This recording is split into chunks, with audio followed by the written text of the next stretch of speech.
get into the narrative part of what I have to say, I want to talk about shared death experiences now. You know, I've had a conversation for about the last 10 or so years. I've had this recurrent conversation with a lot of people my age who are in various professions. And in a profession, things happen to you, or you're involved in various kinds of medical things, for example, okay, medical treatment of people. And things happen that you say that just because of confidentiality, never are you going to be able to talk about this very interesting thing that happened. But then what happens, the decades roll by, and then after a few decades you realize, oh my God, all the other people involved in that are dead.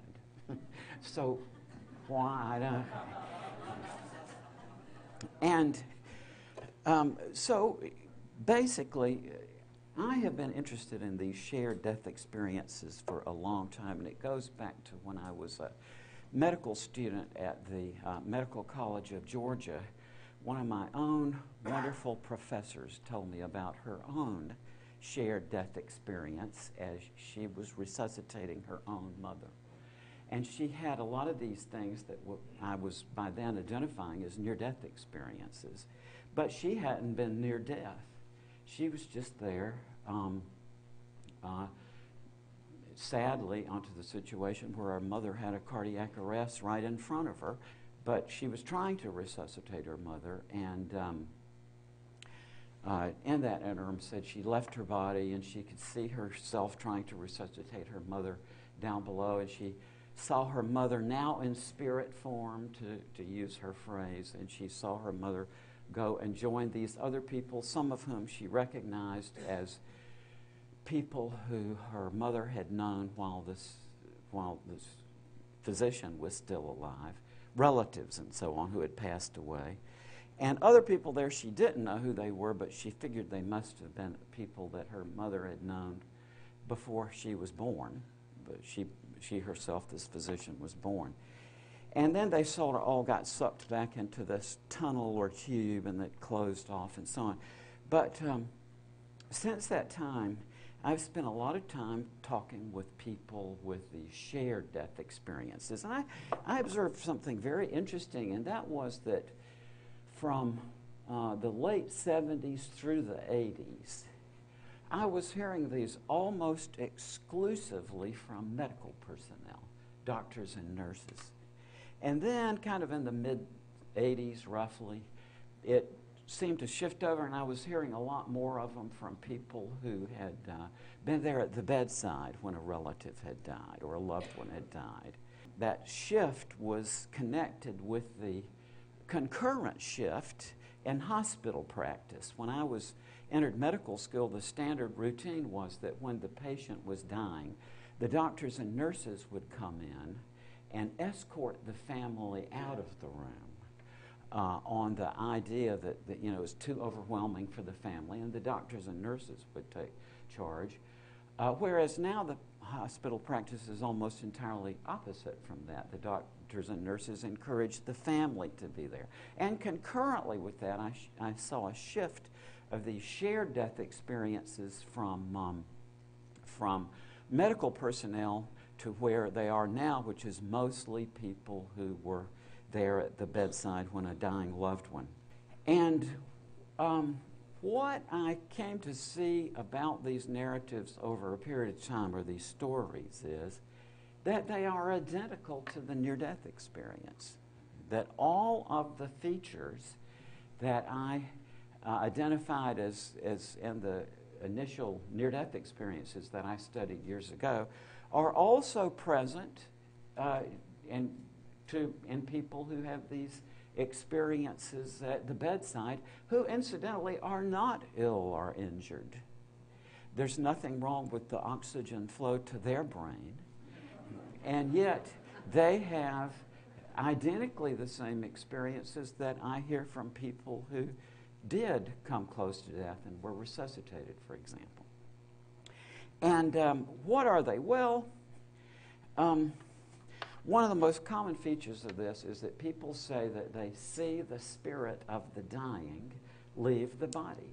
And this is really among some of the first ones I heard back in the late 70s and 80s were from medical doctors who reported this to me, that as a patient died, that they would see something leave the body. And there's two kinds of major ways of looking at this. Some people talk about it as though it's a transparent replica of the person, kind of, that stands up and moves away. Or other people talk about it as a very structured light that seems to leave the body, sometimes maybe described as golden or grayish in color, and leaves. And some cases I've had where people say it just leaves through the ceiling. The kind of pattern that you were just heard here of somebody at the bedside of the dying who says that as the person in the bed dies, the bystander leaves their own physical body and seems to accompany the dying person partway toward this light or into some other dimension. And change of geometry of the room. I hear this all the time. People say that suddenly, as grandma or whoever died, they were no longer in a regular three-dimensional cubicle structure of a hospital room, but rather in some other kind of geometry, which they find very difficult to describe, that the room changes shape. That light fills the room. I hear this one a lot. This beautiful light sort of shines throughout the room. I've had cases where people will say initially they thought it was something from the outside of the hospital, like a bright light reflected into the room. But then as this develops, they realize, no, this is not a regular light, but this light fills up the room. Music is something I hear. One or more people at the bedside will talk about this ethereal, otherworldly, beautiful music that seems to fill the room. Seeing into some other realm. I've had cases where people say that it's like a portal or a window opens up and they see what seems to be some other dimension of reality, of existence. And then, most remarkable to me, this is one I just keep, just scratching my head on this one, but I have enough cases now where I'm completely confident that anybody who really, is interested in finding cases of this will be able to do so. And that's cases in which the bystander, experiences the life review of the person who is dying.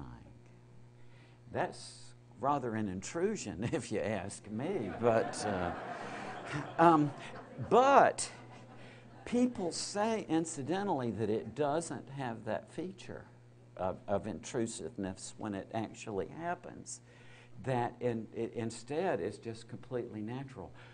The most memorable case of this is a woman I knew in Carrollton, Georgia, where I used to teach psychology. This is an elderly woman who had had one of these Sturgay marriages. The fourth kind of Greek love, which is, the three that we all know, but actually the Greeks had another category of Sturgay love where they had observed, which still happens in little towns, that maybe two kids, boy and a girl on adjacent farms, just grow up in a relationship, and they are playmates together, and it sort of naturally evolves into a marriage. And as my experience as a grief counselor makes me see that this is the very most difficult situation to deal with when you have somebody grieving, because that kind of relationship it creates a bond, which in the cases I've seen, it's just very rare, I think, for somebody who has lived a decades-long marriage with somebody that they literally were friends with from childhood. I mean, this is a very difficult situation when one person in the couple dies. And this was a perfect example of this. This woman had literally, her husband in this little town was the neighbor, and they grew up with each other. And then after a decades-long marriage, he was diagnosed with a very rapid-acting lung cancer. And so as he was on his deathbed and in the process of passing away, his entire life sprang up around them in a vision. And she says, incidentally, she said she was talking with her husband about this back and forth. And they were talking about these different scenes. Some of it was stuff that she had, most of it was stuff that she knew about because she had lived a full life with him, but she said there were areas of this that she had not known about him. And she said this was, throughout this, there was this presence of complete love and compassion that she, being from small town Georgia, identified as Christ. And she said there was one episode they had never had any children as long as they were married, but before they got married, there was a miscarriage, spontaneous miscarriage. And she, after that, never got pregnant again. But she said throughout their marriage, they used to talk about this child that they lost, and they talked about the child as though it were a he. But she said in this vision, the child that they had emerged, she said, from that area of this panorama. This child emerged as this little presence of light that came out and identified herself to them as their daughter. My point being here that you're going to be able to find cases of this if you're interested. That there are cases in which the bystander will actually empathically co-live the life review of the person who passes away.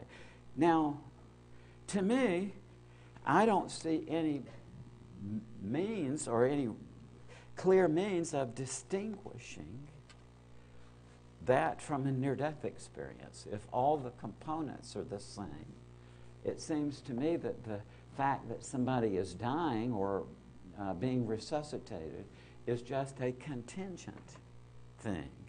So that really here we're dealing with something here which does not necessarily have to do with somebody physically almost dying. They can have the same kind of experience when they are in the presence of someone who is physically dying. And if you think about it, I think basically as once this kind of sinks in, I think it's we're going to have to be in for a major modification of the standard format of debating about these things, because it's cast as a debate between the believers who look at this and say prima facie that this is evidence of an afterlife, and then on the other hand, the group who call themselves the skeptics, which is sad because they are nothing of the sort. But what that group tells us is that, this is just the chemistry of the brain. As the oxygen is deprived, it throws up this hallucinatory phenomenon, and that's what's reported as a near-death experience. So I think it's time to kind of move beyond that category and say, this same phenomenon occurs also to people around the bedside, as we just heard a beautiful case of it this morning. That's one thing I think we got to do, is to sort of rework the narrative format for this. There's a lot of other kind of narratives that we can bring in, not just stories of people who almost die and get resuscitated, but also people who have the identical experience when they are in the presence of someone who passes away.